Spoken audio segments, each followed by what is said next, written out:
So we're on our day 2 of Roma. We took the tram and this time the bus. We picked up our tickets for the Pantheon. Today is going to be Pantheon, Colosseum and Trevi Fountain, and hopefully another delicious bit of food. It's all set to be another Scorchio, but we don't care, we're having an amazing time. So yeah, don't know anything about the Pantheon, rather ashamedly, other than it was in Angels and Demons, and when you look up about it, it all looks beautiful inside. So I'm looking very much to having a wander around there. So yeah, another full day in Rome in the baking hot sun.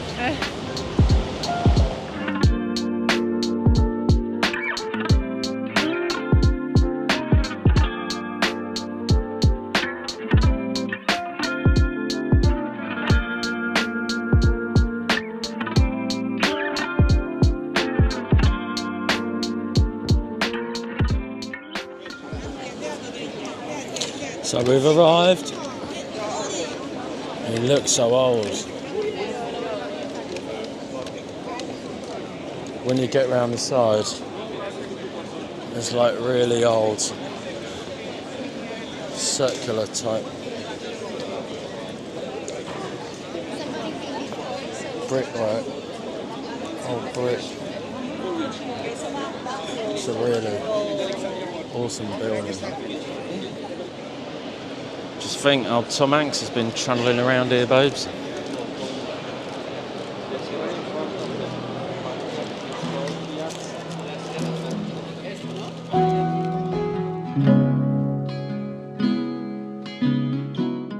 So we're in, and it is beautiful. So it was first built in 27 BC. That is absolutely crazy. And they reckon it was basically a temple dedicated to all the Roman gods. And it had to be rebuilt in 126 AD. And in 609 AD as well, it was dedicated to the church, and apparently it is still used as a church to this day, which has helped it become one of the best preserved ancient Roman buildings, full stop basically. And it's the final resting place of some seriously old Roman kings, queens, emperors, artists. But for me, the best part of it was just the mesmerising dome. When you look up there, it's the geometrical shapes and all of that. It's almost a little bit mind-bending, honestly, so beautiful. And they call it the oculus, that hole in the ceiling, which is basically where it gets its natural light from. You could just stare and stare at it. So beautiful, so impressive. Absolutely loved all of it. So that was a Pantheon. It was amazing.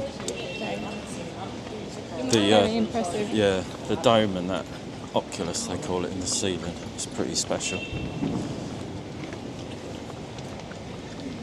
thought you were going to speak there. No. Oh. We've got some anorak facts about that place now. It's the original floor. From 124 AD. Yeah, so 2,000-year-old emperors would have walked around on that floor. The dome is the largest unsupported concrete dome in the world. And Raphael the artist is there, his tomb's there, along with some kings and the first ever queen. There's some serious history in that building. To top it off, it's particularly beautiful as well.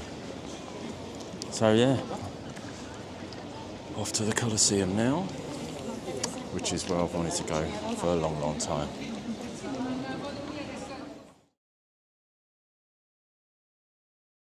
So this is somewhere we wanted to go after the Colosseum today, and we just saw a sign that said 1 minute, so we thought we'd do it now.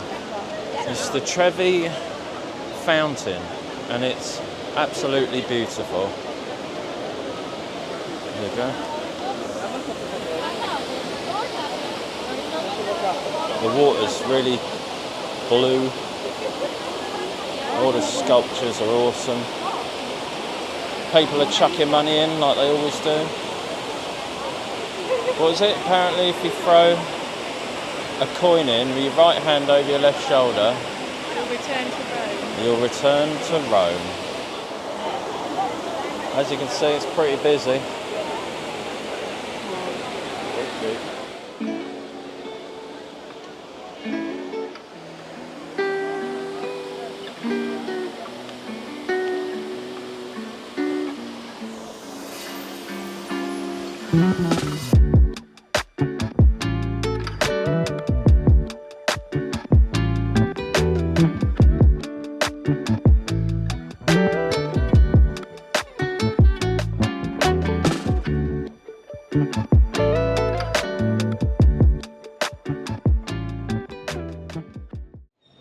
Well, we're at the Colosseum, somewhere I've wanted to go to for years. Love, love, love anything gladiatorial, things like that. And this is the main place. So looking forward to it. Wifey's already checked us in with our tour guides. Shall we? And yeah, we're just baking in the sun till it kicks off. Well, unknown to me, my amazing wife had actually booked us a huge guided tour. The Roman Forum, Palentine Hill, the tunnels under the Colosseum and the arena. So this is us having a walk around the Roman Forum. Apparently it began as a marketplace, but basically evolved into a location for elections, speeches, trials, religious ceremonies, meetings, gatherings, and was basically the centre of Roman life for centuries. There's real ancient Roman stuff around there. And then once we got shown around there, we headed up to Palentine Hill, which apparently is considered to be the birthplace of the Italian capital. They were telling us that it's supposed to have been inhabited since the year 1000 BC, and that Roman citizens belonging to the upper class settled on Palentine Hill and built palaces, of which important traces are still preserved. I mean, this is us in a little museum showing us a little bit about the stonework and relative to the things that they found. But ultimately, when you get to the top, you are in a wing of a palace with amazing views, and you really sort of get an idea of just how old all this stuff is and how amazing it actually is that it's still around. Totally worth it, and oh my god, great views.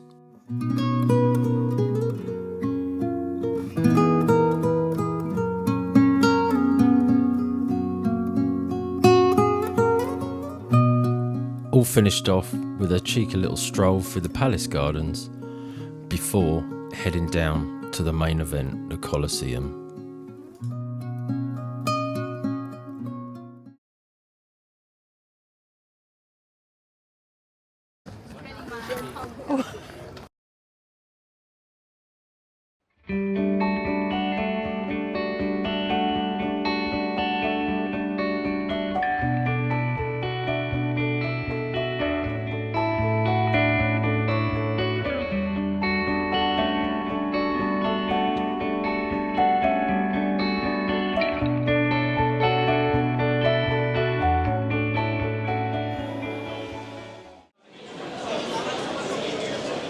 So I haven't really been talking to the camera at all because I've just been listening to our tour guide. We've done the Roman Forums and Palentine Hill, and basically very interesting, real ancient stuff. We've seen like where Julius Caesar's funeral was held, where he was cremated. We've seen the Roman treasury. We've seen real proper ancient Roman stuff. And yeah, and it's been really interesting, really beautiful views as well from some of it. But for me, this is the main event, getting in here. So just waiting for everyone to do wee stops, and then we'll crack on.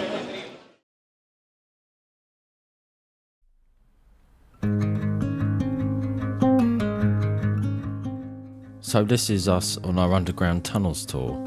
starts off showing you a tunnel that was actually connected to the gladiator school.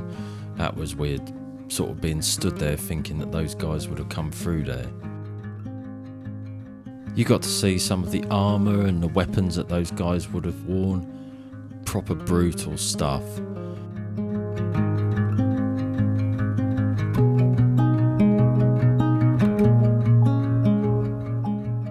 And then you head out to underneath the actual arena floor, and the guy was telling us about something I never knew, was that for around the first 8 years of the Colosseum being around, you could actually flood the floor, and they actually had naval battles for people to watch.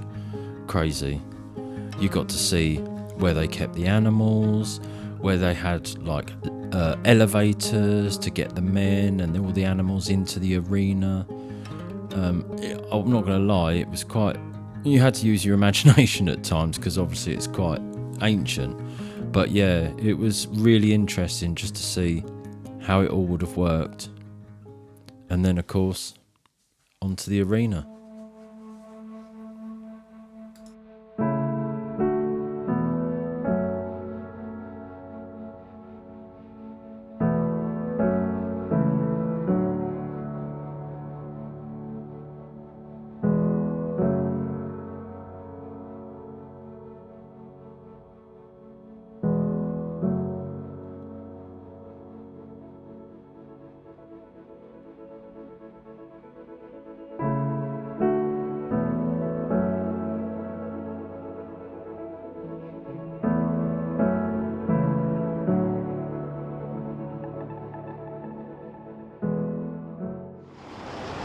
Well, we've done it. We've done our guided tour of the Colosseum.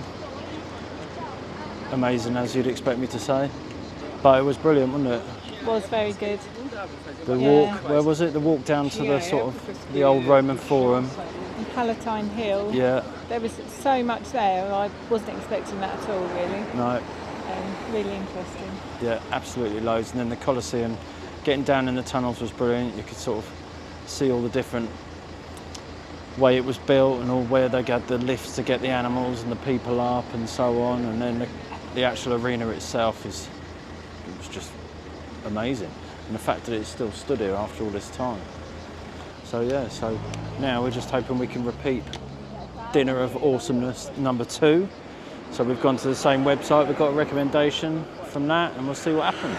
But yeah, absolutely amazing, and I'm glad we did the guided tour, because with all the gardens and the Palentine Hill and that, we would never have even thought about that, would we? No. So it was a brilliant day. Brilliant day. And hopefully it'd be a brilliant meal. And the restaurant did not disappoint. Pizzeria Luzzi was absolutely awesome. A much more sort of humble kind of restaurant. We were a bit unsure at first. We were there for a long time. Food was delicious, and at times they were queuing down the street. Absolutely amazing way to finish our 2 days exploring Rome.